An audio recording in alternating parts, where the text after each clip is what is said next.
ఓం నమః శివాయ.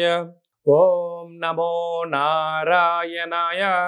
ఓం శ్రీ స్వర్ణాకర్షణ కాల భైరవాయ నమో నమః. ఓం శ్రీ నరదృష్టి నివారణ కాల భైరవాయ నమో నమః.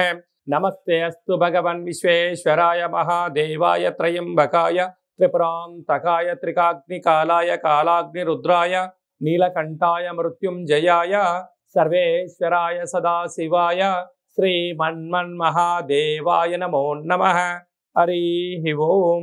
మా ఛానల్కి స్వాగతం. చూస్తున్న వీక్షకులకు ప్రేక్షకులకు ప్రియ కాళభైరవ భగవద్బంధులకి స్వాగతం పలుకుతూ మమ్మల్ని ఎంతగానో ఆదరిస్తూ ఉండబడినటువంటి ప్రియ సోదరీమణులకు సనాతన ధర్మ సంరక్షకులకి అందరికీ కూడా మహాశివరాత్రి పండగ శుభాకాంక్షలు.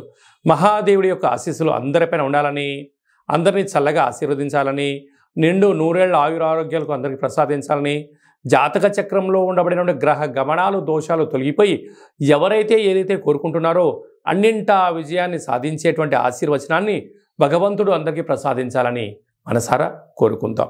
1-3-2024 నుండి 15-3-2024 వరకు పుట్టినటువంటి వారందరికీ కూడా ముందస్తుగా జన్మదిన శుభాకాంక్షలు. గతంలో వివాహం చేసుకున్న వారికి వివాహ వార్షికోత్సవ శుభాకాంక్షలు. ద్వాదశ రాశుల్లో గ్రహ గమనాల్ని ఒకసారి వీక్షింపచేద్దాం. మేషరాశిలో గురు సంచార స్థితి, కన్యరాశిలో కేతు సంచార స్థితి, మకర రాశిలో కుజుడు మరియు శుక్ర సంచార స్థితి, కుంభరాశిలో రవి బుధాదిత్య రాజయోగము మరియు శనేశ్వర స్వామి వారి యొక్క సంచార స్థితి.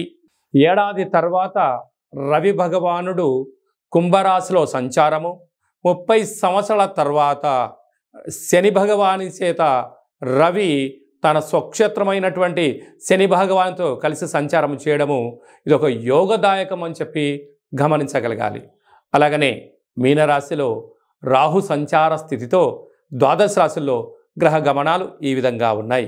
8వ తారీఖున బుధ భగవానుడు మీనరాశిలోకి సంచారము, 9వ తారీఖున శుక్ర భగవానుడు కుంభరాశిలోకి సంచార స్థితి, 15వ తారీఖున రవి భగవానుడు మీనరాశిలోకి సంచార స్థితితో ద్వాదశ రాశుల్లో గ్రహ గమనాలు ఈ విధంగా ఉన్నాయి. సింహరాశి వారు మహాశివరాత్రి సందర్భంగా ఆదివారం అమావాస్య సందర్భంగా ఎలాంటి విధి విధానాలు పాటించాలో ఈ వీడియోలో సవివరంగా సంపూర్ణంగా తెలుసుకుందాం. సింహరాశిలో ఏ నక్షత్రాలు వస్తానగా మఖా నక్షత్రంలోని 4 పాదాలు, పుబ్బా నక్షత్రంలో 4 పాదాలు, ఉత్తరా నక్షత్రంలో 1 పాదం కలిపితే సింహరాశి. చాలామందికి పుట్టినటువంటి కాల సమయంలో డేటా ఆఫ్ బర్త్లు లేనటువంటి ఏకైక కారణం వలన పేరు యొక్క మొదటి అక్షరాన్ని అనుసరిస్తూ ఆ రాశిని తెలుసుకునే ప్రయత్నం చేద్దాం. అవి ఏ అక్షరాలు ఉన్నట్లయితే మా, మీ, ము, మే, మో, టా, టీ, టు, టే అక్షరాల వారందరూ కూడా సింహరాశి జాతకులే.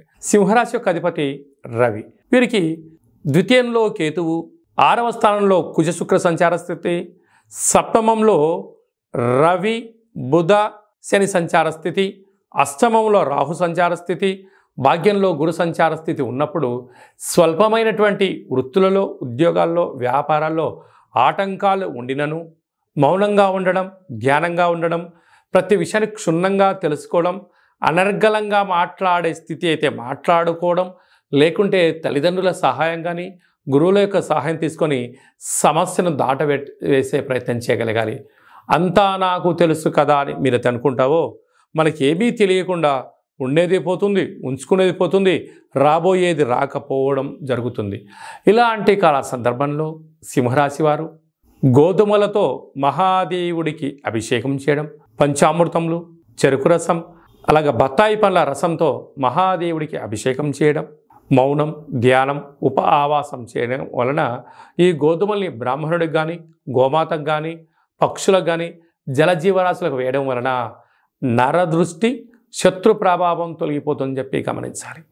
ఆదివారం అమావాస్య సందర్భంగా తెల్ల జిల్లేడి యొక్క వృక్షం దగ్గర పూజ చేయడం, దీపాన్ని పెట్టడం, వృక్షాన్ని తీసుకొచ్చి ఇంట్లో పెట్టుకోవడం, కాళభైరవ హోమాన్నిలో పాల్గొనడం, ఎర్రటి గుమ్మడికాయని దిష్టి తీసి పాల్గొట్టడం వల్ల శత్రు, తంత్ర, పరతంత్ర, తాంత్రిక దోషాలు తొలగిపోతాయని చెప్పి గమనించాలి. స్వయం వృత్తులు, ప్రభుత్వ ఉద్యోగస్తులు, ప్రైవేట్ ఉద్యోగస్తులు, రియల్ ఎస్టేట్ వ్యాపారాలు, ప్రభుత్వ అనుబంధ సంస్థలు, విద్యార్థులు ఈ విధి విధానం పాటించి తీరాలని చెప్పి గుర్తుపెట్టుకోవాలి.